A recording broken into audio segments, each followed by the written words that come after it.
សាស្ត្រាចារ្យយ៉ាងឧត្តមរបស់អ្នកការពិសោធន៍ជាសាស្ត្រាចារ្យយ៉ាងឧត្តមពីព្រោះដោយសារការពិសោធន៍នេះហើយបានជាអ្នកស្គាល់សេចក្តីពិតនៅក្នុងឆាកជីវិតហើយដោយសារការពិសោធន៍នេះទៀតដែលអ្នកឆ្ពោះទៅកាន់វ័យពេញលក្ខណៈខ្ញុំបានអានសៀវភៅមួយរបស់ Lol Philip Chesterfield អ្នកនយោបាយឆើតសញ្ជាតិអង់គ្លេសនៅសតវត្សទី18នៅសៀវភៅនេះ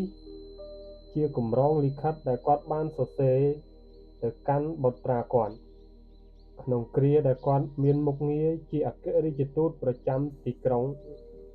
ឡាអេនៃប្រទេសហូឡង់នៅក្នុងលិខិតមួយនោះគាត់បាននិយាយប្រាប់បុត្រាគាត់ថាសង្គមមនុស្សជាសៀវភៅដែលមានតម្លៃបំផុតហើយដែលអាចបង្ហាញមេរៀនយ៉ាងច្រើនលើមនុស្សលោកជាជាងសៀវភៅប៉ុន្មានដែលបានបោះពុម្ពផ្សាយរួចទៅហើយដោយហេតុនេះហើយបានជាខ្ញុំទទូចលើសារៈសំខាន់នៃការពិសោធន៍ដែលជាមធ្យោបាយស្មោះត្រង់គ្មានបញ្ឈៀងហើយយ៉ាងស័ក្តិសិទ្ធិដើម្បីស្គាល់សង្គមមនុស្សពួកអ្នកពិសោធន៍និយមជនជាតិអង់គ្លេសចាប់តាំងពីលោក Francis Bacon រហូតទៅដល់លោក Sloan Locke និងលោក David Hume គេបានទាមទារថាចំណេះវិជ្ជារបស់យើងទាំងប៉ុន្មានកើតចេញពីការពិសោធន៍បាននិយាយឲ្យច្បាស់ទៅគេចង់និយាយថាយើងមានដើមកំណត់មករបៀបដូចជាអ្នកមានយកក្តារឈ្នួនស្អាតមួយមកជាមួយហើយលក្ខណៈដែលយើងមានក្រោយមកគឺជាលទ្ធផលនៃការប្រព្រឹត្តដែលបានកន្លងទៅដូច្នេះទៅអ្នកត្រូវមានការពិសោធន៍យ៉ាងច្រើនបំផុតតាមសមត្ថភាពរបស់អ្នកនៅក្នុងគ្រាដែលអ្នកមានវ័យក្មេងដើម្បីពង្រីកថាមពលរបស់អ្នកឲ្យមានជម្រៅនិងមានទំហំធំឡើងបើអ្នកធ្វើយ៉ាងនេះអ្នកនឹងអាចរៀនអំពីអាថ៌កំបាំងក្នុងឆាកជីវិតទស្សនវិទូកុងហ្វុយស៊ីយុសដែលបានថ្លែងថាបើគាត់ធ្វើដំណើរជាមួយមនុស្ស2នាក់យ៉ាងហោចណាស់ក្នុងចំណោមនោះមានមនុស្សម្នាក់នឹងទៅជាសាស្ត្រាចារ្យរបស់គាត់ខ្ញុំបានចាប់ផ្ដើមសង្កេតសង្គមមនុស្សពីយូរមកហើយពីព្រោះខ្ញុំមានភារកិច្ចដើម្បីផ្គត់ផ្គង់គ្រួសារខ្ញុំ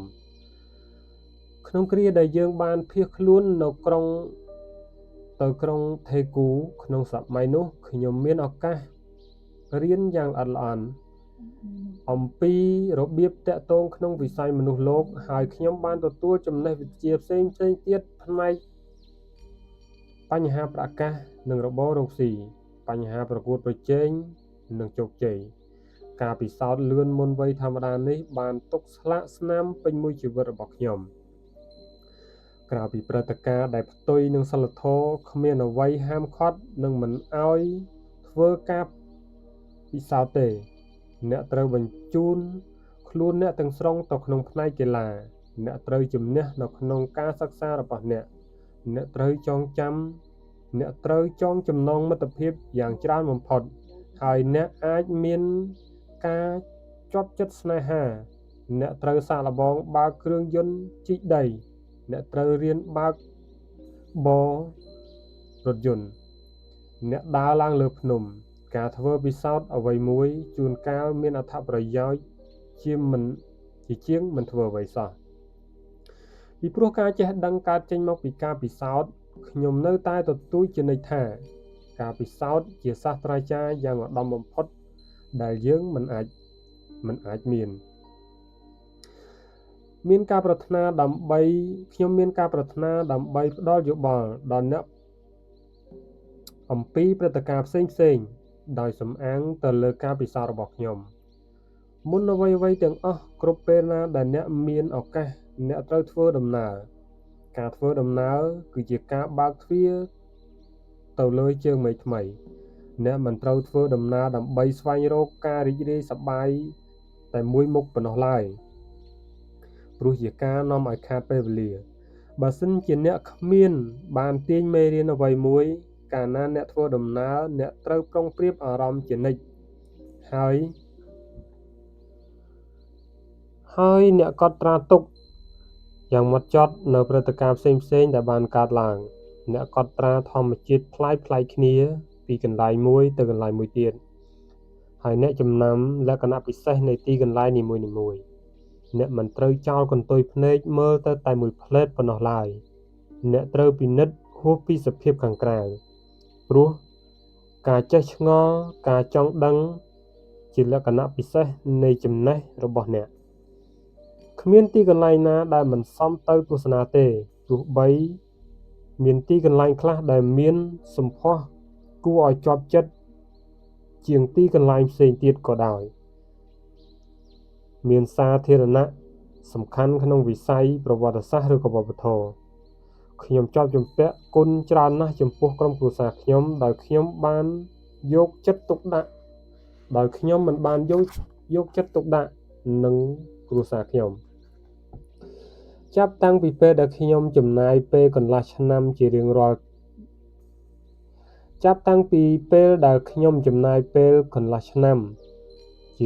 ឆ្នាំនៅបរទេសដើម្បីធ្វើកិច្ចការរបស់ខ្ញុំហើយខ្ញុំដឹងខ្លួន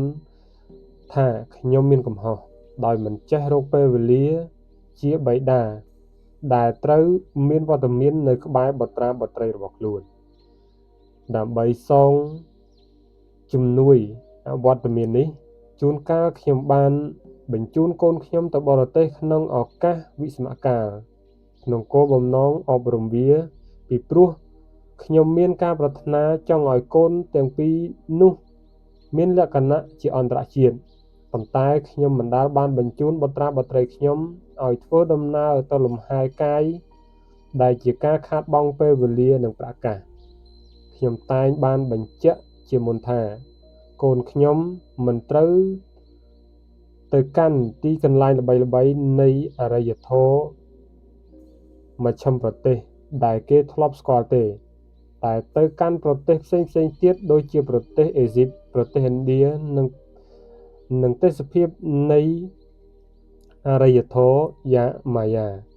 ដើម្បីឲ្យវាអាចរៀនពីប្រវត្តិសាស្ត្រនៃអរិយធម៌ទាំងឡាយហើយស្គាល់មហាបរោះនៃមនុស្សជាតិនៅពេលនេះខ្ញុំផ្ដល់យោបល់របស់ខ្ញុំក្នុងការចងមិត្តភាពជាមួយនឹងមិត្តគ្រប់ប្រភេទមិត្តភាពមានការចាំបាច់ចំពោះសុភមង្គលនៃមនុស្សលោក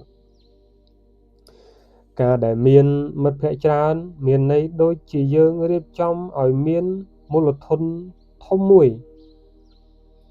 ការមានការតាក់ទងច្រើនគឺប្រៀបដូចជាយើងមានទ្រព្យសម្បត្តិទៅលើអនាគតពីព្រោះអ្នកពុំអាចដឹងជាមុនថាតើមិត្តទាំងអស់នឹងមានវាសនាទៅជាយ៉ាងណានៅថ្ងៃមុខតែអ្នកកុំភ្លេចរឿងមួយនេះបើអ្នកមិនត្រូវប្រកាន់យកចំនួនមកជំនួសគុណភាពឡើយហេតុដែលមានការតាក់ទងចំនួនមួយរយៈជាការឥតប្រយោជន៍បើសិនជាអ្នកគ្មានមិត្តជិតដិតណាម្នាក់ជនដែលមានការតាក់ទងជាមួយអ្នកអាចនឹងបង្វិលខ្នងដាក់អ្នកនៅពេលណាដែលអ្នកត្រូវការជនទាំងនោះតែមិត្តភក្តិជិតដិតពុំអាចធ្វើយ៉ាងនេះឡើយបន្ទាប់មកអ្នកត្រូវមានអាកប្បកិរិយាគ្មានរារែកបើកាលណាអ្នកក្រឡេកមើលទៅជុំវិញខ្លួនអ្នកនឹងប្រទះឃើញថាវត្ថុងាយស្រួលអាចបង្ហាញប្រាប់ចំពោះយ៉ាងច្រើនហើយទីកន្លែងណាក៏ដោយសុទ្ធសឹងជាសាលារៀននៃឆាកជីវិតឧទាហរណ៍អ្នកអាចរៀនអក្សរចិនលើផ្លាកយីហោហាងលក់ទំនិញនៅពេលអ្នកដើរកាត់តាមផ្លូវថ្នល់ការអង្គុយស្ងៀមនៅក្នុងរថយន្តដឹកនាំអ្នកដំណើរដែលបើកបរក្នុងស្បៃអាប់ឬក៏ជិះរថភ្លើងក្រោមដីជាហេតុបង្ហាញការខ្វះការសម្រេចចិត្តបើសិនជាអ្នកជាមនុស្សសម្រេចចិត្តអ្នកអាចនឹងមានសមត្ថភាពបង្កើតប្រឌិតទៅតាមគ្រប់ទីកន្លែងព្រោះហេតុដូច្នេះ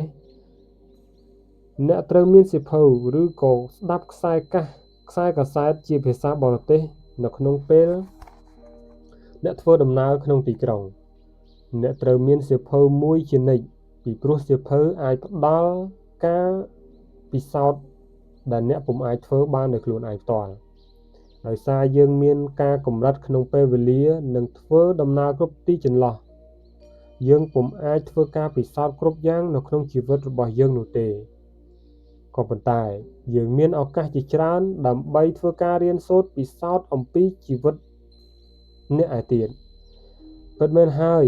យើងទាញកម្រៃយ៉ាងខ្លាំងអំពីការពិសោធន៍ផ្ទាល់ខ្លួនរបស់យើងតែដោយសារយើងមានកម្រិតពុំអាចធ្វើអ្វីៗគ្រប់សពទាំងអស់យើងត្រូវដកស្រង់គំនិតតាមការអានដែលជាមធ្យោបាយយ៉ាងប្រសើរដើម្បីបើកទ្វារជើងមេឃរបស់យើងអ្នកត្រូវជ្រើសរើសយកសៀវភៅណាដែលមានសាច់រឿងមិនលេងសើចហាក់ដូចជាអ្នកជ្រើសរើសមិត្តភក្តិល្អអ្នកមិនត្រូវមើលសាររំលងទំព័រយ៉ាងឆាប់រហ័សប្រៀបដូចជាអ្នកចងមិត្តភាពយ៉ាងរក្សាដែរដូច្នេះហើយអ្នកត្រូវចេះអានដោយយកចិត្តទុកដាក់ដើម្បីនឹងជួបប្រទះភោគសម្បត្តិដែលមិនចេះខ្សោះនៃសៀវភៅនោះចូលអ្នកមើលសៀវភៅដោយអ្នកសម្លឹងមើលមិត្តពិតប្រាកដម្នាក់ទោះបីជាខ្ញុំចង់ឈប់បំពេញកិច្ចការរបស់ខ្ញុំហើយសម្រាកមួយរយៈខ្ញុំក៏ពុំអាចមានសមត្ថភាពនឹងធ្វើបានឡើយពីព្រោះតែនាមនិងកេរ្តិ៍ឈ្មោះរបស់ខ្ញុំនិងកិត្តិនាមរបស់ខ្ញុំគីមប៊ូឆុងបានត្រូវភ្ជាប់ជាមួយនឹងសញ្ញាណការងារហើយខ្ញុំមានការបារម្ភថាបើកាលណាខ្ញុំបញ្ឈប់សកម្មភាពរបស់ខ្ញុំមុខជាបំផ្លាញស្ថាប័នទាំងមូលដែលខ្ញុំបានស្ថាបនាឡើងក្នុងនាមឈ្មោះរបស់ខ្ញុំបើទុកជាក្រុមហ៊ុន Daewoo មានអានុភាព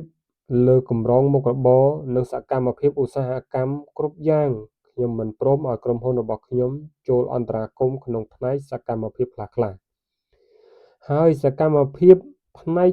ទី1ក្នុងចំណោមនោះគឺក្នុងវិស័យសេវាកម្មដែលអាចនាំទៅនិយមទ្រឹស្ដីមួយដែលចាត់ទុកការសប្បាយជារឿងធំបង្អស់ក្នុងឆាកជីវិតសេវាកម្មដែលមានភារៈផ្គត់ផ្គង់គ្រឿងកម្សាន្តសប្បាយគ្រឿងម្ហូបអាហារនិងភេសជ្ជៈសុទ្ធសឹងជាមធ្យោបាយឆាប់រហ័សហើយស្រួលដើម្បីរកប្រាក់ចំណេញតែមកពីកេរ្តិ៍ឈ្មោះរបស់ក្រុមហ៊ុនយើងខ្ញុំទទូចឲ្យយើងស្ថិតនៅក្រៅពីមុខរបរទាំងនេះសកម្មភាពផ្នែកទី2នៅក្នុងវិស័យនាំចូលនៅគ្រឿងឧបភោគបរិភោគដែលឥតប្រយោជន៍ការនាំចូលរបស់ក្រុមហ៊ុនយើងគឺច្រើនសុទ្ធសឹងតែជាវត្ថុធាតុដើមនិងគ្រឿងសម្ភារៈសម្រាប់ធ្វើផលិតកម្មបើកាលណាបញ្ហានាំចូលនៅគ្រឿងឧបភោគបរិភោគនិងគ្រឿងត្រូវចោទឡើងសេចក្តីសម្រេចស្ថិតនៅជាបឋមក្រោមសំណួរថាតើវត្ថុទាំងនោះអាចផលិតបានឬទេនៅក្នុងប្រទេសកូរ៉េសកម្មភាពផ្នែកទី3គឺក្នុងវិស័យរបររកស៊ីដែលមានការទាក់ទងជាមួយនឹងការរីកចម្រើននៃពួកសហគ្រាសតូចនិងមធ្យមគឺជាការចាំបាច់ណាស់ហេតុដែលយើងត្រូវធ្វើឲ្យសហគ្រាសទាំងនោះមានសកម្មភាពសមសួនបណ្ដុំសហគ្រាសធំមានកិច្ចការរបស់ខ្លួនស្រេចទៅហើយដែលត្រូវធ្វើដូច្នេះហើយមិនត្រូវទៅដណ្ដើមយកកិច្ចការរបស់សហគ្រាសតូចៗឡើយការដាក់កម្រិតយ៉ាងនេះដោយស្ម័គ្រចិត្តទៅលើរបរជំនួញបានសំអាងទៅលើនាមនិងកេរ្តិ៍ឈ្មោះកិត្តិនាមគីមប៊ូឆុងនិងក្រុមហ៊ុន Daewoo ឈ្មោះទាំងពីរនេះមានតម្លៃយ៉ាងខ្លាំងក្រៃលែងចំពោះរូបខ្ញុំជំពូកទី13ពី9ទៅ5និងពី5ទៅ9គេជួបប្រទះសញ្ញាណសំខាន់ជាច្រើននៅក្នុងសកលលោកដូចជាសង្ហារិមកម្មសិទ្ធិការងារលក្ខប៉ុន្តែសញ្ញាណដែលមានតម្លៃជាងគេគឺពេលវេលាប្រៀបដូចជាព្រួញដែលគេបាញ់ចេញពីធ្នូពេលវេលាពុំអាចត្រឡប់ក្រោយវិញឡើយគេពុំអាចខត់ទុកឬក៏ដេញតាមវាទាន់ទៀតផងពីឥឡូវនេះមានរយៈពេលតែមួយភ្លែតតែពេលដែលអ្នកពោលឡើងថាឥឡូវនេះស្រាប់តែឥឡូវនេះបានកន្លងផុតបាត់ទៅហើយ ហើយអ្នកពុំអាចចាប់យកវាជាថ្មីឡើយនេះហើយជាធម្មជាតិនៃពេលវេលាដែលជាហេតុធ្វើឲ្យពេលវេលាមានតម្លៃពន់ប្រមាណអ្នកអាចមានការងារនិងទ្រព្យសម្បត្តិថ្មីទៀតតែអ្នកពុំអាចតាមទាន់ពេលវេលាដែលកន្លងផុតទៅនោះទេជាធម្មតាទេហេតុដែលយុវជនភ្លេចយ៉ាងងាយស្រួលនៅតម្លៃនៃពេលវេលាមានវ័យក្មេងមានន័យថាអ្នកមានជីវិតមួយយ៉ាងវែងពីខាងមុខអ្នកដល់ហេតុនេះទៅអ្នកអាចយល់ឃើញថាគ្មានជាការខាតបង់ធំដុំទេបើអ្នកប្រើខ្ជិះខ្ជាយពេលវេលាបន្តិចបន្តួចរបស់អ្នកតែគំនិតយ៉ាងនេះមិនសមរម្យទេខ្ញុំបានប្រដូចពេលវេលាទៅនឹងព្រួញដើម្បីទទូចបញ្ជាក់ថាពេលវេលាមិនត្រឡប់ថយក្រោយវិញឡើយខ្ញុំបានធ្វើការដោយព្រួញយ៉ាងនេះក្នុងគោលបំណងបញ្ជាក់ថាពេលវេលារត់លឿនជាងព្រួញទៅទៀតនៅក្នុងក្រុមហ៊ុន Daewoo យើងបានរកឃើញពាក្យស្លោកមួយដើម្បីប្រើជានិមិត្តរូបនៃវិចារណញ្ញាណរបស់បណ្ដុំសហគ្រាសរបស់យើងសន្សំសំចៃពេលវេលាតែយើងមិនសន្សំសំចៃញើសនឹងការខិតខំប្រឹងប្រែងខ្នះខ្នែងរបស់យើងទេពាក្យស្លោកនេះបានបង្ហាញថាយើងយល់យ៉ាងជាក់ច្បាស់អំពីន័យនិងសារៈសំខាន់នៃពេលវេលាជោគជ័យនិងបរាជ័យគឺពឹងផ្អែកទាំងស្រុងទៅលើរបៀបដែលអ្នកប្រើប្រាស់ពេលវេលារបស់អ្នកជួនកាលមនុស្សពីរនាក់អាចទទួលជោគជ័យក្នុងរយៈពេលជាមួយគ្នាតែក្នុងចំណោមជនទាំងពីរនាក់ជនម្នាក់ណាដែលចេះប្រើពេលវេលាយ៉ាងប្រុងប្រយ័ត្នជននោះមានការសម្រេចល្អប្រសើរជាងទាំងក្នុងផ្នែកគុណភាពនិងក្នុងផ្នែកចំនួនពេលវេលារបស់ខ្ញុំជារៀងរាល់ថ្ងៃកន្លងទៅយ៉ាងឆាប់រហ័សខ្ញុំចង់ឲ្យពេលវេលាក្នុងមួយថ្ងៃមានចំនួនពី30ទៅ40ម៉ោងដោយហេតុថាពេលវេលាមានសារៈសំខាន់ជាពន់ពេកសម្រាប់ខ្ញុំមានពេលខ្លះខ្ញុំត្រូវកោរពុកមាត់ឬក៏លុបលាងប្រាណនៅក្នុងរថយន្តដែលដឹកនាំខ្ញុំទៅកន្លែងធ្វើការជួនកាលទៀតខ្ញុំត្រូវស្រស់ស្រូបអាហារពេលព្រឹកនៅក្នុងរថយន្តដែរខ្ញុំធ្វើដំណើរជាញឹកញាប់ទៅបរទេសហើយបើសិនជាសៀវភៅ Kine ដែលកត់ត្រាឯកតកម្មមានបញ្ជីកត់ត្រាពេលវេលាដែលបានចំណាយនៅក្នុងការធ្វើដំណើរនោះខ្ញុំមុខជាមានឈ្មោះនៅក្នុងសៀវភៅនោះពុំខានខ្ញុំរមែងចាប់អារម្មណ៍អំពីពេលវេលាដែលខាតបង់ក្នុងពេលប្តូរយន្តហោះពីព្រោះខ្ញុំមិនចូលចិត្តនឹងការខាតបង់ដោយឥតប្រយោជន៍ពេលវេលាដែលមានតម្លៃការខកខាននៅក្នុងការផ្លាស់ប្តូរយន្តហោះអាចពន្យឺតការធ្វើដំណើររបស់ខ្ញុំចំនួន1ថ្ងៃទៅ2ថ្ងៃនៅគ្រប់ពេលវេលាដែលខ្ញុំមានឱកាសខ្ញុំតែងតែជិះយន្តហោះធ្វើដំណើរនៅក្នុងពេលរាត្រីដើម្បីបំពេញពេលវេលាខ្ញុំស្រង់យកកម្លាំងដែលខ្ញុំត្រូវការដោយខ្ញុំនិន្ទ្រាក្នុងយន្តហោះដល់ខ្ញុំភ្ញាក់ឡើង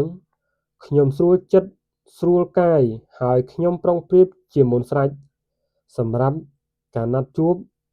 របស់ខ្ញុំនៅពេលទៅដល់ជួនកាលនៅក្នុងយន្តហោះខ្ញុំអាននិងខ្ញុំទទួលពិនិត្យមើលឡើងជាថ្មីវិញនូវសេចក្តីរាយការណ៍អំពីសាខានៃក្រុមហ៊ុនរបស់ខ្ញុំហើយនឹងសេចក្តីយល់ព្រមទៅលើគម្រោងការនានានៅក្នុងក្រុមហ៊ុន Daewoo យើងមានទំនៀមទម្លាប់មួយដែលយើងប្រកាន់ទុកគឺមិនត្រូវធ្វើការប្រជុំក្នុងម៉ោងធ្វើការទេដោយហេតុនឹងហើយយើងធ្វើការប្រជុំក្នុងពេលមុនឬក៏ក្រោយម៉ោងធ្វើការដូច្នេះទៅខ្ញុំមានឱកាសស្រួលនឹងជួបពួកនាយករបស់ខ្ញុំនៅម៉ោង 7 ព្រឹកខ្ញុំបានឮពួកបុគ្គលិកនិយាយចំអកលេងអំពីការប្រជុំពេលព្រឹកនេះដោយឲ្យឈ្មោះថាពិធីសូត្រធម៌នៅពេលអរុណរះរឿងទាំងនេះបានបង្ហាញឲ្យអ្នកយល់អំពីតម្លៃឥតប្រៀបបានដែលបុគ្គលនៃក្រុមហ៊ុន Daewoo និងរូបខ្ញុំផ្ទាល់បានផ្ដល់ទៅដល់ពេលវេលាការគោរពនិងការប្រើប្រាស់ពេលវេលារបស់យើងបានបង្កើតថាមពលដែលជំរុញបណ្ដុំសហគ្រាស Daewoo ឲ្យមកដល់ទីកន្លែងឧត្តមក្នុងគ្រាបច្ចុប្បន្ននេះទោះបីក្រុមហ៊ុន Daewoo មានដើមកំណើតយឺតក្រោយគេ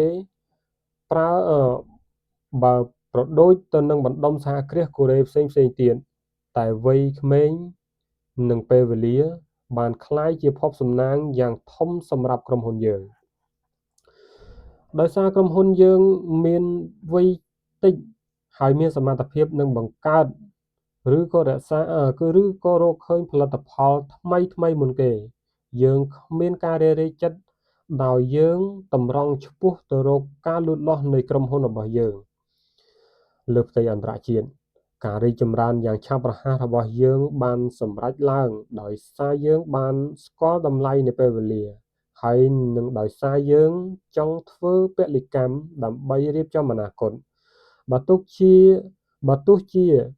មានជនខ្លះបានចាត់ទុកការរីកចម្រើនរបស់យើងក្នុងរយៈ24ឆ្នាំមុននេះជាអភូតហេតុមួយតែមានជនខ្លះទៀតនៅតែមានការមន្ទិលសង្ស័យចំពោះជនទាំងអស់នេះខ្ញុំត្រូវតែបញ្ជាក់ថាយើងពុំបានគិតថ្លឹងថ្លែងយើងពុំបានគិតការរីកចម្រើនយើងពុំបានគិតថ្លឹងការរីកចម្រើនរបស់យើងក្នុងអត្ថន័យរយៈពេល24ឆ្នាំនេះទេពីព្រោះយើងបានធ្វើការ2ដងលើសក្រុមហ៊ុនឯទៀតដោយយើងមិនគោរពទៅតាមម៉ោងធ្វើការធម្មតាពីម៉ោង9ព្រឹកទៅដល់ម៉ោង5ល្ងាចទេចំណែកយើងវិញយើងបានធ្វើពីម៉ោង5ព្រឹកទៅដល់ម៉ោង9យប់ខ្ញុំមិនដែលភ្លេចទេគ្រាដែលក្រុមហ៊ុនបានចាប់ផ្ដើមសកម្មភាពឡើងគឺនៅពេលដែលខ្ញុំមានបំរាមចរាចរណ៍នៅក្នុងប្រទេសពីពេលអាធ្រាត្រទៅដល់ម៉ោង4ព្រឹកបន្ទាប់ពីម៉ោងធ្វើការយើងតែងមានការប្រជុំជាញឹកញាប់បន្តយូរនៅក្នុងរាត្រីជ្រៅដូច្នេះទៅយើងត្រូវតែនិន្ទ្រានៅក្នុងសន្តាគារដែលនៅក្បែរក្រុមហ៊ុនយើងបានខិតខំធ្វើការងារយ៉ាងខ្លាំងហើយចំនួនពី2ដងលើសក្រុមហ៊ុនឯទៀតទាល់តែកិច្ចការទាំងឡាយដែលយើងបានធ្វើក្នុងរយៈពេល24ឆ្នាំមានទំហំស្មើនឹងចំនួនកិច្ចការដែលក្រុមហ៊ុនផ្សេងឯទៀតត្រូវបានចំណាយពេលរយៈពេល48ឆ្នាំដើម្បីធ្វើឲ្យបានសម្រេចក្រុមហ៊ុនណាមួយដែលហ៊ានធ្វើការងារយ៉ាងស្វាហាប់ដូចជាក្រុមហ៊ុនរបស់យើងនោះគេនឹងមានលទ្ធផលដូចជាក្រុមហ៊ុនយើងដែរតែបើក្រុមហ៊ុនគេមិនបានលទ្ធផលដូចនេះទេនោះប្រហែលជាមានកំហុសអ្វីមួយនៅក្នុងទីកន្លែងណាមួយហើយមួយថ្ងៃចំនួន24ម៉ោងសម្រាប់មនុស្សលោកទាំងអស់គ្នាសភាពខុសគ្នាស្ថិតនៅត្រង់ក្នុងរបៀបដែលអ្នករៀបចំកម្មវិធីរបស់អ្នករាល់ថ្ងៃបើសិនជាមានជនណាម្នាក់ធ្វើការងារឬក៏សិក្សា3ដងលើសជនម្នាក់ទៀតក្នុងរយៈពេល1ថ្ងៃជនទី1នឹងមានល្បឿន3ថ្ងៃលើសជនទី2ពិតមែនហើយមិនមែនតែរយៈពេលវេលាហើយនឹងគុណភាពនៃពេលវេលាសម្រាប់បង្កើតផលទេដែលមានសារៈសំខាន់នៅក្នុងជីវិតនៃជនទី1នោះអ្នកត្រូវប្រើពេលវេលារបស់អ្នកឲ្យបានយ៉ាងសមរម្យពេលវេលានីមួយនឹងកើតមានឡើងតែមួយដងគត់ហើយអ្វីដែលតូរតែមួយមានតម្លៃដូចជាដុំមាសរឿងតែសំខាន់ទៅទៀតនៅពេលដែលអ្នកមានវ័យក្មេងពេលវេលាមានតម្លៃ3ឬ4ដងច្រើនជាងពេលដែលអ្នកមានវ័យច្រើនរបៀបដែលអ្នកប្រើប្រាស់ពេលវេលានៅក្នុងគ្រាដែលអ្នកនៅវ័យក្មេងនឹងមានឥទ្ធិពលទៅលើគុណភាពនៃជីវិតរបស់អ្នក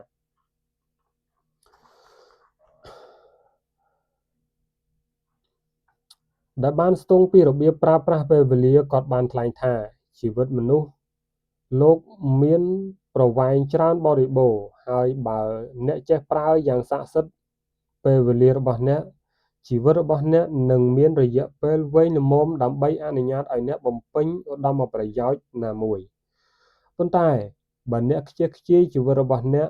ដោយចាយវាយគ្មានទុកដាក់ព្រមទាំងខ្ជិលច្រអូសហើយរស់នៅសម្រាប់តែរឿងឥតប្រយោជន៍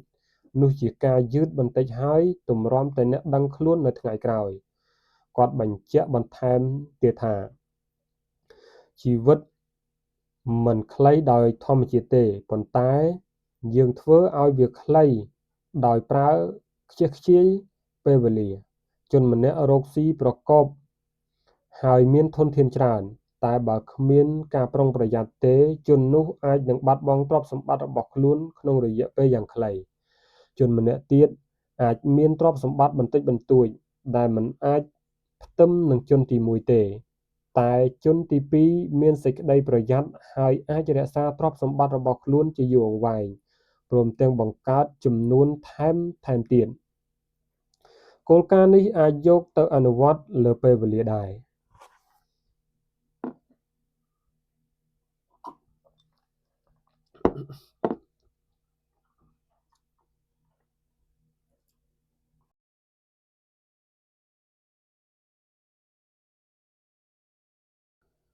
គ្មានអ្វីជីវិតមានតម្លៃខ្លាំងណាស់ ជាហេតុមិនគួរយកទៅប្រើខ្ជះខ្ជាយ អ្នកមិនត្រូវនៅស្ងៀមគ្មានសកម្មភាពឡើយ គ្មានអ្វីឧត្បាតជាងបំផ្លាញពេលវេលា ដោយនៅស្ងៀមគ្មានធ្វើអ្វីទេ អ្នកមិនត្រូវយកពេលវេលាណាមួយជាកម្មសិទ្ធិអចិន្ត្រៃយ៍របស់អ្នកឡើយ ពីព្រោះព្រឹត្តិការណ៍ផ្សេងៗផ្សំគ្នាឡើងតាមរយៈពេលវេលាជាច្រើនបន្តបន្ទាប់គ្នា អ្នកដែលមានវ័យក្មេង អ្នកត្រូវតែដឹងអំពីរបៀបដែលអ្នកត្រូវប្រើប្រាស់ពេលវេលារបស់អ្នក រយៈពេល1ម៉ោងដែលអ្នកប្រើដោយប្រុងប្រយ័ត្នក្នុងគ្រាដែលអ្នកនៅមានវ័យក្មេង អាចផ្ដល់កម្រៃយ៉ាងច្រើនដល់ពេលដែលអ្នកមានអាយុដំណាលនឹងខ្ញុំ ដូច្នេះទៅ អ្នកត្រូវយកញើសនឹងការខិតខំខ្នះខ្នែងរបស់អ្នកទៅធ្វើវិនិយោគទាន់គ្រាដែលអ្នកនៅមានវ័យក្មេង ដូចយើងបានធ្វើនៅក្នុងក្រុមហ៊ុន Daewoo អ្នកត្រូវប្រើប្រាស់ពេលវេលារបស់អ្នកយ៉ាងសមរម្យ ខ្ញុំទន្ទេញដដែលថា នៅក្រោមមេឃនេះមានវត្ថុមានតម្លៃជាច្រើន តែគ្មានអ្វីមានតម្លៃជាងពេលវេលាឡើយ ជំពូកទី14 តែខ្ញុំជាស្ត្រី អ្នកផ្សេងទាំងពួងតែងនិយាយថា សង្គមជាតិបានផ្លាស់ប្ដូរទ្រង់ទ្រាយយ៉ាងច្រើន ក៏ប៉ុន្តែគំនិតប្រឆាំងគ្មានការពិចារណានឹងស្ត្រីភេទ នៅតែមានឥទ្ធិពលយ៉ាងខ្លាំងសម្បើមនៅក្នុងសង្គមកូរ៉េ ស្ត្រីដែលទទួលបានការអប់រំស្មើនឹងបុរស ពុំអាចប្រើសមត្ថភាពរបស់ខ្លួនយ៉ាងពេញលេញឡើយ បន្ទាប់ពីស្ត្រីទាំងនោះបានទទួលសញ្ញាបត្ររបស់ខ្លួនមក នេះជាការខាតបង់មួយយ៉ាងធំចំពោះបុគ្គលម្នាក់ៗផង និងចំពោះសង្គមជាតិផង និងចំពោះប្រទេសជាតិផង ព្រោះហេតុនេះហើយបានជាក្រុមហ៊ុន Daewoo មានការចាប់អារម្មណ៍ទៅលើបញ្ហាស្ត្រី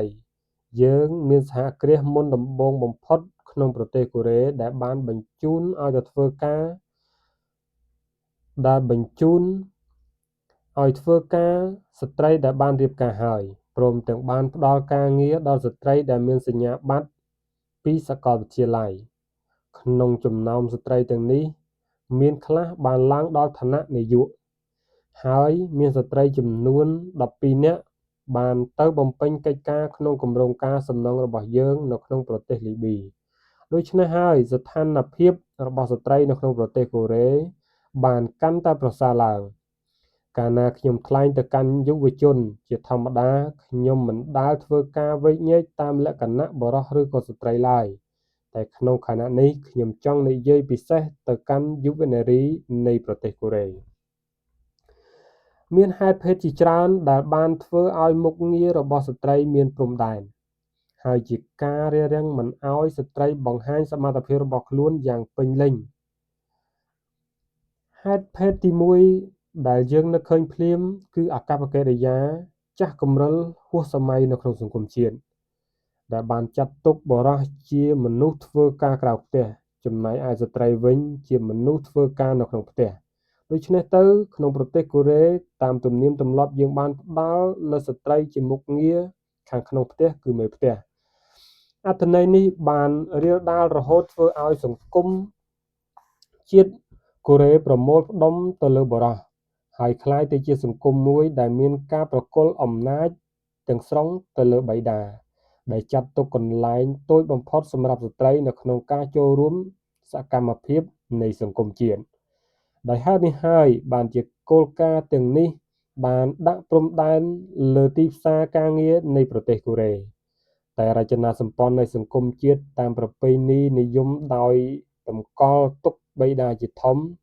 មិនមែនជាឧបសគ្គតែមួយឡើយនៅក្នុងការបញ្ចូលស្ត្រីទៅក្នុងសកម្មភាពនៃសង្គមជាតិមានតែរឿងមួយទៀតដែលរឹតរឹងតែសំខាន់ទៅទៀតហើយដែលខ្ញុំសង្ឃឹមថាស្ត្រីជាតិកូរ៉េអាចនឹងវិនិច្ឆ័យដោយខ្លួនឯងរឿងទាំងនេះបានភ្ជាប់ទៅនឹងរចនាសម្ព័ន្ធនៃសង្គមជាតិជាអរ៉ាល់តែខ្ញុំបានកត់សម្គាល់ថាស្ត្រីមិនព្រមទទួលខុសត្រូវនៅក្នុងសង្គមជាតិតាមរបៀបដូចនឹងបុរសទេមានស្ត្រីភាគច្រើនគ្មានការរិះគិតយ៉ាងផ្ចិតផ្ចង់ផងក៏មានទស្សនៈថាបញ្ចប់ពីសាកលវិទ្យាល័យខ្លួននឹងទៅធ្វើការងារចំនួន2ឬក៏3ឆ្នាំរួចហើយសុំលាឈប់ដើម្បីទៅរៀបអាពាហ៍ពិពាហ៍ស្ត្រីទាំងនេះបានចាត់ទុកការងាររបស់ខ្លួនដូចជាចំណតរថយន្តមួយនៅលើផ្លូវដែលដំណាក់កាលចុងក្រោយបំផុតគឺអាពាហ៍ពិពាហ៍នេះឯងដល់លទ្ធផលចុងក្រោយទៅស្ត្រីមិនបានប្រគល់ខ្លួនទាំងស្រុងទៅក្នុងការងារនោះទេសង្កេតឃើញមានអាកប្បកិរិយាខុសគ្នាច្រើនណាស់រវាងបុរសដែលយល់ថាខ្លួនត្រូវតែធ្វើការងារពេញមួយជីវិតរបស់ខ្លួនហើយនិងស្ត្រីដែលមានបំណងចាក់ចេញពីការងារក្នុងរយៈពេលយ៉ាងខ្លីអ្នកត្រូវគិតឲ្យមែនទែនអំពីបញ្ហានេះគេត្រូវការរយៈពេលប្រហែល6ខែដើម្បីទម្លាប់ខ្លួនក្នុងការងារថ្មីហើយរយៈពេល6ខែនេះត្រូវចាត់ទុកជាពេលសាកល្បងនៅក្នុងការស្ទង់មើលសមត្ថភាពគេត្រូវការរយៈពេលចំនួន2ឆ្នាំសម្រាប់ធ្វើឲ្យបុគ្គលិកថ្មីម្នាក់មានសមត្ថភាពពិតប្រាកដនិងបំពេញកិច្ចការរបស់ខ្លួនតែម្នាក់ឯងកើតហើយចេះមានការផ្ដាំគំនិតគឺនៅចំពេលនឹងតែម្ដងតែស្ត្រីភាគច្រើនសម្រេចចិត្តលាឈប់ហើយរៀបអាពាហ៍ពិពាហ៍ដល់ហេតុនេះទៅអ្នកពុំអាចទន្ទឹងរង់ចាំអំពីសង្គមជាតិឡើយពីព្រោះសង្គមជាតិពុំអាចទទួលយកជនណាដែលមានអាកប្បកិរិយាដូចនេះទេនៅក្នុងឆ្នាំ1984ក្នុងគ្រាដែលយើងបានបើកការជ្រើសរើសស្ត្រីដែលមានសញ្ញាបត្រពីសាកលវិទ្យាល័យខ្ញុំបានធ្វើការសន្ទនាផ្ទាល់ជាមួយនឹងបេក្ខជនទាំងនោះហើយខ្ញុំបានសួរថាតើស្ត្រីទាំងនោះទៅបន្តការងាររបស់ខ្លួនឬទេបន្ទាប់ពីរៀបអាពាហ៍ពិពាហ៍ស្ត្រីចំនួន 99% បានឆ្លើយថាគេមានបំណងដូច្នេះមែនតែចំនួន5ឆ្នាំក្រោយមកស្ត្រីចំនួនពាក់កណ្ដាលលើចម្លើយ200នាក់ដែលមានសញ្ញាបត្រហើយដែលយើងបានជ្រើសរើសបាននៅបន្តការងាររបស់ខ្លួនតែទោះជាយ៉ាងណាក៏ដោយស្ថានភាពកាន់តែប្រសើរជាងមុននៅក្នុងឆ្នាំ1972រួចមកនៅក្នុងឆ្នាំ1977យើងបានធ្វើការពិសោធន៍នៅក្នុងការជ្រើសរើសស្ត្រីដែលមានសញ្ញាបត្រពីអនុវិទ្យាល័យនៅក្នុងគ្រានោះស្ត្រីទាំងនោះគិតថានឹងធ្វើការងារត្រឹមដល់ពេលរៀបអាពាហ៍ពិពាហ៍តែប៉ុណ្ណឹងយើងក៏បានឈប់ធ្វើការជ្រើសរើសតែដោយសារមានការផ្លាស់ប្ដូរយ៉ាងឆាប់រហ័សនៅក្នុងសង្គមជាតិយើងក៏បានរៀបចំកម្មវិធីជ្រើសរើសថ្មីទៀតនៅក្នុងឆ្នាំ1984ក្នុងឋានៈខ្ញុំជាសហគ្រិនម្នាក់ខ្ញុំចង់ថ្លែង2ឬក៏3ម៉ាត់ទៅកាន់នារីបច្ចុប្បន្នដែលនារីទាំងអស់នេះមានទទួលការខុសត្រូវស្មើនឹងបុរសចំពោះអនាគតប្រទេសជាតិជាបឋមអ្នកមិនត្រូវភ្លេចឲ្យសោះថាអ្នកជាម្ចាស់វាសនារបស់អ្នកក្នុងប៉ុន្មានឆ្នាំមុននេះសំឡេងស្ត្រីបានបន្លឺវាចាប្រឆាំងនឹងការប្រកាន់ភេទនៅក្នុងសង្គមជនមួយ ក្រោមអំណាចបុរសតែខ្ញុំហាក់ដូចជាយល់ថាស្ត្រីខ្លួនឯងនឹងដែលបានជួយជាញឹកញាប់ឲ្យការប្រកាន់ភេទនេះមានការរីកដុះដាលឡើងពាក្យជំទាស់ដូចជាតែខ្លួនខ្ញុំជាស្ត្រីឬតើខ្ញុំឲ្យស្ត្រីធ្វើដោយមធ្យោបាយយ៉ាងណាតើឲ្យស្ត្រីធ្វើដោយមធ្យោបាយយ៉ាងណានេះជាហេតុឲ្យគេយល់ថាអ្នកពុំបានស្វះស្វែងយ៉ាងពិតប្រាកដដល់លក្ខណៈនិករស្មើនឹងបុរសមានបញ្ហាមួយទៀតគឺការប្រើពាក្យម្ចាស់ឬក៏ចៅហ្វាយដើម្បីនិយាយអំពីស្វាមីរបស់អ្នកម្ចាស់ឬតើស្វាមីរបស់អ្នកคล้ายទៅជាម្ចាស់របស់អ្នកតាមរបៀបណាហើយតើអាពាហ៍ពិពាហ៍គ្មានន័យអ្វីក្រៅអំពីរកស្វាមីមួយយ៉ាងសមរម្យហើយដែលអ្នកស្ថិតនៅក្រោមឥទ្ធិពលព្រមទាំងផ្ដល់ការគោរពរហូតដល់คล้ายទៅជាទាសករឬតើអាពាហ៍ពិពាហ៍ជាការចូលរួមរវាងបុរសពីរនាក់ដែលមានការចូលរួមរវាងមនុស្សពីរនាក់ដែលមានការទទួលខុសត្រូវនិងមានគុណសម្បត្តិដូចគ្នាដល់ហេតុនេះទៅម្ដេចក៏មានការតាក់ទងកើតរវាងចៅហ្វាយនិងទាសីចូលអ្នកកុំភ្លេចថាអ្នកជាចៅហ្វាយរបស់ខ្លួនអ្នកបុរសឬក៏ស្ត្រីយើងម្នាក់មានកំណើតមកដោយនាំយកមកជាមួយនៅលក្ខណៈផ្ទាល់ខ្លួនយើងនិយាយមួយដែលដាច់ដោយឡែកពីជនឯទៀតហើយមូលដ្ឋាននៃលក្ខណៈនេះស្ថិតក្នុងគោលការណ៍ដូចតទៅខ្ញុំជាម្ចាស់ខ្លួនខ្ញុំការស្នើរបស់ខ្ញុំទី2ចំពោះស្ត្រីកូរ៉េគឺអ្នកត្រូវតែបន្តការងាររបស់អ្នកដើម្បីអភិវឌ្ឍផ្ទាល់ខ្លួនអ្នកមានស្ត្រីខ្លះមាននិន្នាការចង់បំភ្លេចចោលអ្វីៗដែលខ្លួនបានរៀនចេះបន្ទាប់ភ្លាមមកពីទទួលសញ្ញាបត្រស្ត្រីទាំងនោះដាក់ខ្លួនគេក្រោមចំណុចចៅហ្វាយថ្មីរបស់គេរួចមកគេបំភ្លេចគុណសម្បត្តិរបស់គេព្រមទាំងចំណេះវិជ្ជាទាំងប៉ុន្មានដែលគេបានទទួលចុះហេតុដូចម្ដេចបានជាអ្នកបំផ្លាញខ្លួនអ្នកយ៉ាងនេះអភិវឌ្ឍផ្ទាល់ខ្លួនម្នាក់តែតម្រូវឲ្យមានការខិតខំប្រឹងប្រែងខ្នះខ្នែងបញ្ហាដែលចោទឡើងគឺការចង់ដឹងថាតើអ្នកហ៊ានធ្វើវិនិយោគដល់កម្រិតណាដើម្បីឲ្យបានស្គាល់កំពូលជីវិតយ៉ាងខ្ពស់បំផុតនិងអនាគតយ៉ាងថ្លៃថ្លាអភិវឌ្ឍគ្មានព្រំដែនចំពោះជនណាដែលមានការពិនិត្យសង្កេតយ៉ាងហ្មត់ចត់ទៅលើសង្គមមនុស្សនិងឆាកជីវិតបើសិនជាអ្នកក្រឡេកមើលជុំវិញខ្លួនអ្នកនឹងប្រទះឃើញដោយយោងតាមពេលវេលាដែលកន្លងផុតទៅជនខ្លះមានវាសនាល្អប្រសើរទៅហើយជនផ្សេងទៀតមានការមិនពេញចិត្តនឹងស្ថានភាពអន់ថយរបស់ខ្លួនយើងមានចម្លើយយ៉ាងស្រួលចំពោះស្ថានភាពខុសគ្នានេះជនណាម្នាក់ដែលគ្មានមុខងារអ្វីជាធំដុំអាចនឹងក្លាយទៅជាបុគ្គលម្នាក់ឆើតល្បីល្បាញ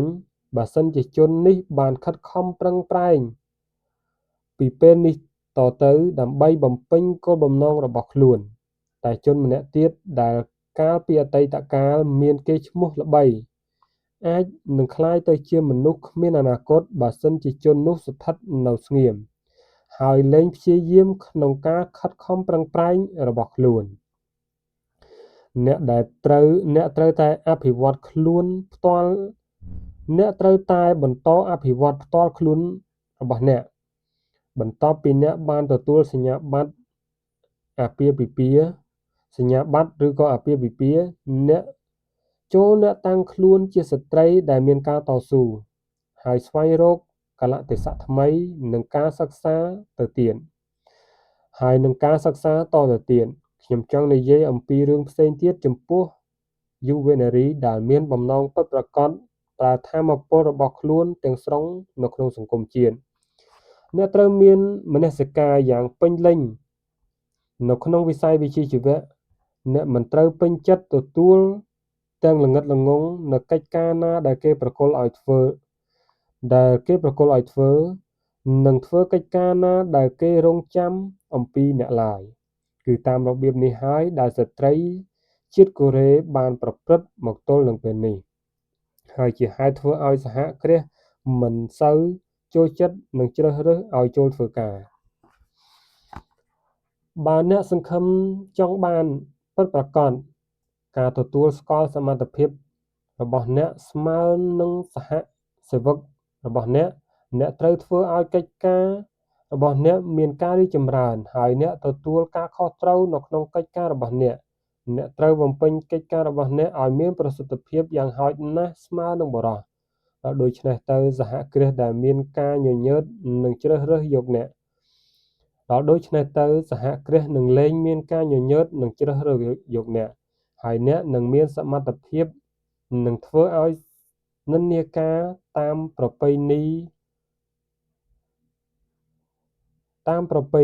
ក្រឡាប់នៅសហរដ្ឋអាមេរិកនិងហើយនៅតាមប្រទេសអាស៊ីផ្សេងទៀតមានស្ត្រីជាច្រើនមានមុខងារជានាយកអគ្គនាយកនិងប្រធានសហគ្រាសដោយសារបច្ចេកទេសក្នុងវិជ្ជាជីវៈនិងសមត្ថភាពធំទូលាយរបស់ខ្លួនស្ត្រីទាំងនោះមានឥទ្ធិពលយ៉ាងខ្លាំងទៅលើសង្គមជាតិ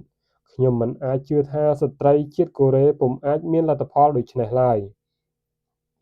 លើកលែងតែបញ្ហាមួយដែលកើតឡើងគឺខ្វះមនសិការនៅក្នុងវិស័យវិជ្ជាជីវៈ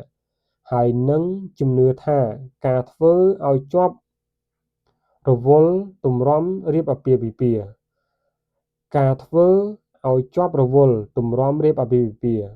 បើសិនជាអ្នកមានការគិតដូច្នេះមែនអ្នកនឹងបំពេញកិច្ចការអ្នកដោយគ្មានការ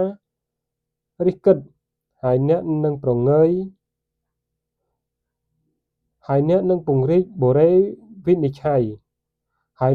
ង្រីកបូរេនិច្ឆ័យខាងវិស័យសង្គមធម៌និងសាជីវកម្មតាមប្រពៃណីដែលប្រឆាំងនឹងការផ្ដល់ការងារដល់ស្ត្រីអ្នកត្រូវជាម្ចាស់វាសនារបស់អ្នកត្រូវបន្តការបង្កើតថាមពលរបស់អ្នកនិងពង្រីកមនសិការរបស់អ្នកក្នុងវិស័យវិជ្ជាជីវៈនេះហើយគឺជាមធ្យោបាយយ៉ាងប្រសើរដើម្បីកែប្រែរូបមន្តដែលជាយូរអង្វែងមកហើយនិងមតិដែលគេប្រកាន់ជាមុនស្រេចនៅក្នុងសង្គមជនមួយដែលត្រួតត្រាដោយមនុស្សប្រុសបើអ្នកធ្វើយ៉ាងដូចនេះអ្នកអាចនឹងបង្ហាញដល់ពួកបុរសនិងមនុស្សជំនាន់មុនថាពីព្រោះតែគំនិតគ្មានការពិចារណាយ៉ាងនេះហើយបានជាជនទាំងនេះបានយល់ខុសអំពីសារៈសំខាន់នៃមុខងារស្ត្រីជាតិកូរ៉េក្នុងសង្គមជាតិសកម្ម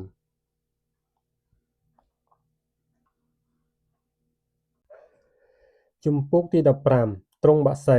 ខ្ញុំបានថ្លែងជាញឹកញាប់ទៅកាន់អ្នកផងថាសង្គ្រាមនៅកូរ៉េបានធ្វើឲ្យខ្ញុំមានសភាពដូចសពថ្ងៃនេះដោយបានឆ្លងកាត់ទុក្ខវេទនានិងការលំបាកគ្រប់យ៉ាងដោយសង្គ្រាមខ្ញុំត្រូវបានប្រឈមមុខយ៉ាងឆាប់រហ័សនឹងឧបសគ្គនៃឆាកជីវិតរបស់ខ្ញុំបានដឹងពីរបៀបដែលត្រូវមានសេចក្តីក្លាហានដើម្បីជំនះការភ័យខ្លាចនិងឧបសគ្គនានាពីព្រោះខ្ញុំទើបមានវ័យជំទង់ហើយខ្ញុំមានករណីយកិច្ចទទួលបន្ទុកក្រុមគ្រួសាររបស់ខ្ញុំយ៉ាងបន្ទាន់ដើម្បីបង្ហាញដល់អ្នកតើជីវភាពនៅក្នុងសម័យនោះមានសេចក្តីលំបាកវេទនាដល់កម្រិតណាខ្ញុំសូមយោងទៅលើការប្រៀបធៀបការប្រៀនប្រដៅមួយតាមផ្លូវព្រះពុទ្ធសាសនាមូលដ្ឋាននៃជីវិតគឺទុក្ខហើយពិភពលោកគឺជាសមុទ្រទុក្ខជីវិតមិនមែនជាមាគាកម្រាលស្អាតល្អទេឬក៏មិនមែនជាគ្រែដែលក្រាលដោយផ្កាឈូកដោយផ្កាកុលាបឡើយទោះបីជាគ្រែមានកម្រាលផ្កាកុលាប ក៏ដោយអ្នកមិនត្រូវភ្លេចទេគឺផ្កាកុលាបមានបន្លាមុតស្រួចតែជាការមិនសមហេតុសមផលដូចគ្នាការដែលយើងខ្លាចបន្លាហើយយើងមានការរំភើបចំពោះសម្ផស្សផ្កាកុលាបបើអ្នកខ្លាចបន្លាអ្នកពុំអាចមានជោគជ័យឡើយជោគជ័យគឺជាកម្មសិទ្ធិរបស់ជនណាដែលមិនថយក្រោយចំពោះឧបសគ្គជនទាំងឡាយណាដែលបានទទួលជោគជ័យហើយមានស្ថានភាពដូចក្នុងគ្រាសព្វថ្ងៃនេះគឺដោយសារឈ្នះឧបសគ្គនិងភ័ព្វអាក្រក់មិនមែនឡើយដោយក្រេក្រាលដោយផ្កាឈូកដោយផ្កាកុលាបរីកបំព្រងនោះទេហេតុដូច្នេះហើយបានជាខ្ញុំមិនព្រមញញើតនឹងនិយាយថាគឺដោយសារសង្គ្រាមនៅក្នុងប្រទេសកូរ៉េនេះបានជាខ្ញុំមានសភាពដូចក្នុងគ្រាបច្ចុប្បន្ននេះខ្ញុំចង់ឲ្យអ្នកយល់ថាកលៈទេសៈកើតមកពីភពអាក្រក់កាលណាមានអ្វីដំណើរការទៅល្អជីវិតរបស់យើងទាំងអស់គ្នាក៏មានដំណើរការល្អដែរ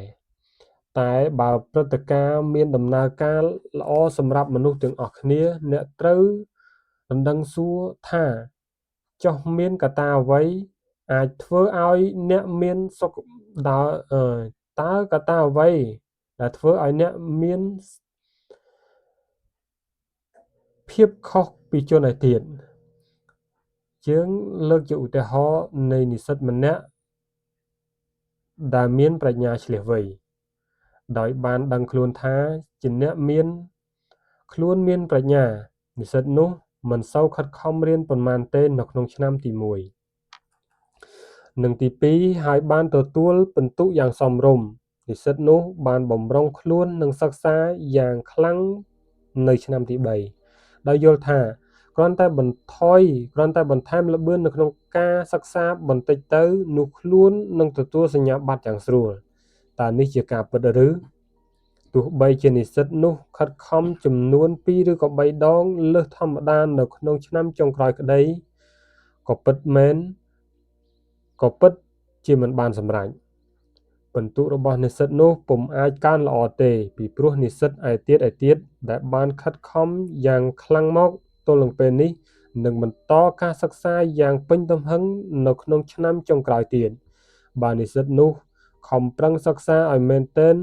ខ្លួនអាចនឹងត្រឹមទប់ពិន្ទុមធ្យមឲ្យនៅដដែលតែគ្មានបានចម្រើនឡើយលើសពីនេះរឿងសំខាន់មិនមែនការខិតខំនៅក្នុងពេលវេលាជាមួយគ្នានឹងអ្នកឯទៀតទេតែក្នុងពេលដែលគេឯទៀតឈប់អញ្ចឹងហើយបានជាជនចេះតស៊ូទទួលជោគជ័យដោយប្រទះឃើញកលៈទេសៈដែលបង្កប់ខ្លួននៅក្រោមឧបសគ្គអ្នកត្រូវចេះទាញកម្រៃពីស្ថានភាពតានតឹងចូលអ្នកពិនិត្យមើលតួអក្សរចិនដែលប្រើក្នុងពាក្យស្ថានភាពតានតឹងតួអក្សរនីមួយៗមានក្បែរនឹងពាក្យគ្រោះថ្នាក់ហើយតួអក្សរទី2ទៅនឹងពាក្យភ័ព្វសំណាងឬក៏កលៈទេសៈដូច្នេះទៅពាក្យគ្រោះថ្នាក់ភ័ព្វសំណាងមានន័យផ្ទុយគ្នាពីព្រោះមានអត្ថន័យព្រមគ្នាគឺអវិជ្ជមាននិងវិជ្ជមានពាក្យគ្រោះថ្នាក់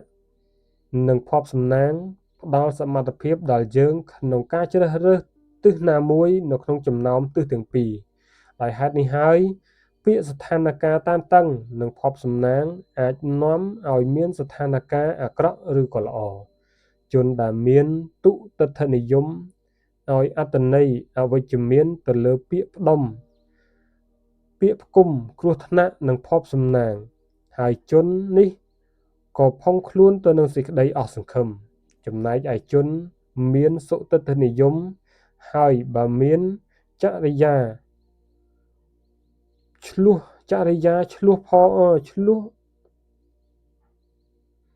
ហើយបើមានចរិយា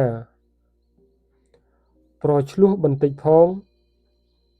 ព្រមទាំងគំនិតប្រកួតប្រជែងនិងប្រថុយផ្សងព្រេងថែមទៀតជននោះនឹងស្ទុះចូលទៅក្នុងស្ថានភាពដដែលនេះ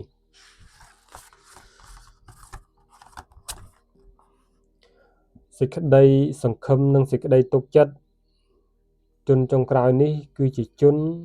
ដែលមើលឃើញភពសំណាងឬក៏កាលៈទេសៈកើតចេញមកពីស្ថានភាពវិបត្តិជននឹងអាចមានជោគជ័យឬក៏បរាជ័យតែយ៉ាងហោចណាស់គេមិនខ្លាចស្ថានភាពគេចូលសាកល្បងថ្វីដៃរបស់គេហើយគេចាប់ផ្ដើមសកម្មភាពអ្វីមួយខ្ញុំចាត់ទុកអាកប្បកិរិយារបៀបនេះគឺជាការជ្រើសរើសមួយយ៉ាងសមរម្យបំផុតអ្នកនៅមានវ័យក្មេងអ្នកមានសិទ្ធិនឹងទទួលបរាជ័យដរាបណាអ្នកបានខិតខំប្រឹងប្រែងយ៉ាងអតិបរមាហើយអ្នកពេញចិត្តនឹងធ្វើកិច្ចការដែលគេប្រគល់ឲ្យអ្នកធ្វើប៉ុណ្ណឹងអ្នកមុខជាគ្មានជួបនឹងកង្វល់អ្វីឡើយតែនៅក្នុងពេលជាមួយគ្នានេះអ្នកពុំអាចមានលទ្ធភាពអ្វីសកម្មភាពអ្វីជាដុំកំភួនទេបើជនណាម្នាក់មិនដែលស្គាល់រសជាតិបរាជ័យម្ដេចក៏ជននោះអាចនឹងភ្លក់រសជាតិជោគជ័យបាននៅក្នុងសង្គមជាតិកូរ៉េសប្តាហ៍ថ្ងៃនេះមនុស្សចូលធ្វើការថ្មីក្នុងសហគ្រាសចំនួនពី10ទៅ20%តែងបានលាលែងពីមុខតំណែងខ្លួនបន្ទាប់ពីបានធ្វើការចំនួន6ខែមកតែដោយសារហេតុដូចម្ដេចទៅពីព្រោះមកពីជនទាំងនេះបានយល់ថាជីវភាពនៅក្នុងមុខរបររកស៊ីមានសេរីភាពតឹងតែងពេកលំបាកនឹងទ្រាំជនទាំងនេះគឺសម្រេចចិត្តវិលត្រឡប់ទៅបន្តការសិក្សាវិញដើម្បីប្រឡងយកសញ្ញាបត្រ Master ឬក៏បន្តការសិក្សាទៅបរទេសខ្ញុំសង្ឃឹមថានិន្នាការយ៉ាងនេះនឹងត្រូវរលាយបាត់ពីជាស្ថាពរខ្ញុំចង់ដឹងពីគុណភាពនៃសាលារបៀបនេះដែលទទួលមនុស្សដែលភៀសខ្លួនទៅជ្រកក្នុងវប្បធម៌ពីព្រោះខ្លួនគ្មានសមត្ថភាពនិងអត់ទ្រាំនៅក្នុងជីវភាពសាជីវកម្មខ្ញុំយល់ថាជនទាំងអស់នេះដែលបានវិលត្រឡប់ទៅសាលារៀនវិញឬក៏ទៅបន្តការសិក្សានៅឯបរទេសដោយហេតុភេទខាងលើនេះជាជាងមានប្រកបក្នុងចិត្តអំពីគុណប្រយោជន៍នៃចំណេះវិជ្ជាគឺជាការប្រមាថមើលងាយយ៉ាងធ្ងន់ធ្ងរចំពោះសកម្មភាពអប់រំទាំងស្រុងកាលពីពេលមុននេះខ្ញុំមានឱកាសធ្វើសន្ទរកថាជាមួយនឹងនិស្សិតម្នាក់នៃថ្នាក់ទី3ក្នុងសាលាមួយដែលមានកេរ្តិ៍ឈ្មោះល្បីជាងគេនៅក្នុងប្រទេសកូរ៉េនិស្សិតនេះប្រុងប្រៀបប្រឡងយកសញ្ញាបត្រខាងវិស័យដឹកនាំសហគ្រាសបេក្ខជននេះមានការទុកចិត្តទៅលើសមត្ថភាពរបស់ខ្លួនព្រមទាំងមានបញ្ញាឈ្លាសវៃទៀតផងយើងបានភ្ជាប់ការសន្ទនារបស់យើងទៅលើគម្រោងការរបស់និស្សិតនេះបន្ទាប់ពីបានទទួលសញ្ញាបត្រខ្ញុំបានសួរថាតើនិស្សិតនេះនឹងខិតខំធ្វើយ៉ា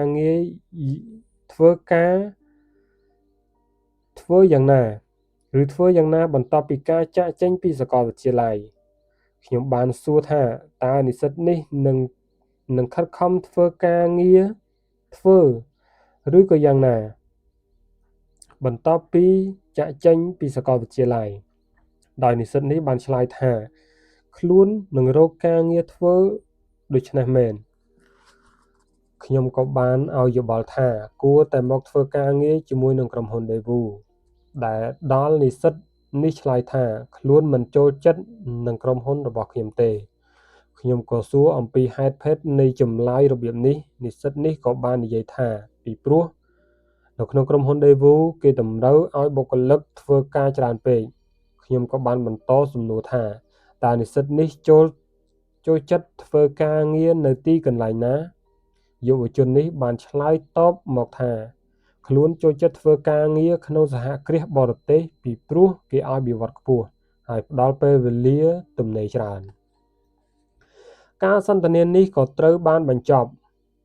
នេះមិនមែនដោយសារខ្ញុំមិនពេញចិត្តនឹងចម្លើយរបស់និស្សិតដែលមិនចូលចិត្តនឹងក្រុមហ៊ុន Daewoo ឡើយពីព្រោះខ្ញុំមិនអាចបន្ទោសយុវជននេះដែលមានបំណងរកការងារដែលស្រណុកស្រួលហើយមានបៀវត្សខ្ពស់តែមកពីសេចក្តីថ្លែងបន្ទាប់មករបស់និស្សិតនេះ ដែលបានធ្វើឲ្យខ្ញុំមានការស្រងាក់ចិត្តយ៉ាងខ្លាំងប្រសិនបើនិស្សិតអាចសន្សំប្រាក់បានច្រើនល្មមនៅក្នុងកំឡុង5ឆ្នាំបើសិនជានិស្សិតអាចសន្សំប្រាក់បានច្រើនល្មមនៅក្នុងកំឡុងរយៈពេល5ឆ្នាំខ្លួនមានបំណងជាមួយមិត្តនារីម្នាក់បើនឹងបើកទៀមកាហ្វេមួយដើម្បីរស់នៅឥតភ័យព្រួយពេញមួយជីវិតមិនមែនជារឿងអាក្រក់ទេហេតុដែលចង់បើកទៀមកាហ្វេនោះតែហេតុដែលធ្វើឲ្យខ្ញុំមានការទាស់ចិត្តនឹងការបានឮនិស្សិតម្នាក់នៃសាលាមួយយ៉ាងល្បាញនិយាយថាខ្លួនបានជ្រើសរើសមុខរបរមួយដែលសំអាងទៅលើភាពរស់ស្រណុកស្រួលជាមូលដ្ឋានខ្ញុំដណ្ដឹងសួរខ្លួនខ្ញុំថាតើមាននិស្សិតច្រើនទៀតឬដែលមានការប៉ុនប៉ងប្រាថ្នាយ៉ាងនេះសម្រាប់អនាគតរបស់ខ្លួនទ្រង់បានផ្ដល់ភាពស្រណុកដល់បក្សីដល់ជីវិតនៃបក្សីគ្មានការភ័យព្រួយនឹងរអានឹងការរកអាហារឬក៏ដោយសារអាកាសធាតុត្រជាក់ឬគ្រោះកំណាចអ្វីផ្សេងទៀតតាមធម្មជាតិបក្សីមានករណីរកអាហារដោយខ្លួនឯងសងសម្បុកការពារខ្លួននឹងសត្វចង្រៃតែនៅក្នុងពេលជាមួយគ្នានេះបក្សីអាចហោះហើរពេញសកលលោកទោះបីមានគ្រោះថ្នាក់កំណាចអាចមកយាយីក៏ដោយបក្សីដែលមានសេរីភាពមានសុភមង្គលជាងបក្សី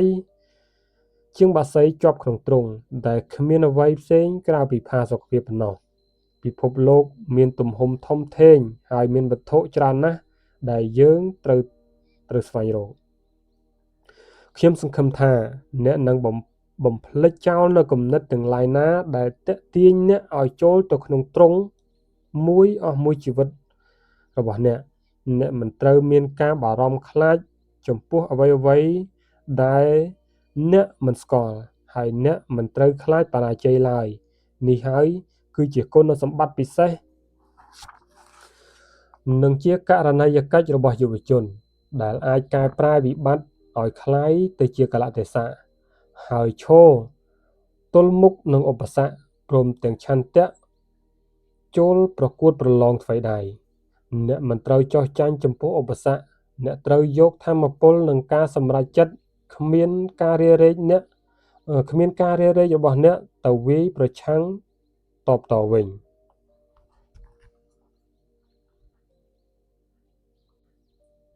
សូមអរគុណចំពោះការតាមដានស្ដាប់យ៉ាងយកចិត្តទុកដាក់របស់បងប្អូនទាំងអស់គ្នា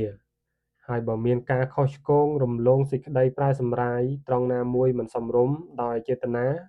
សូមអភ័យទោសដល់រូបខ្ញុំផងសូមអរគុណជួបគ្នានៅវីដេអូក្រោយ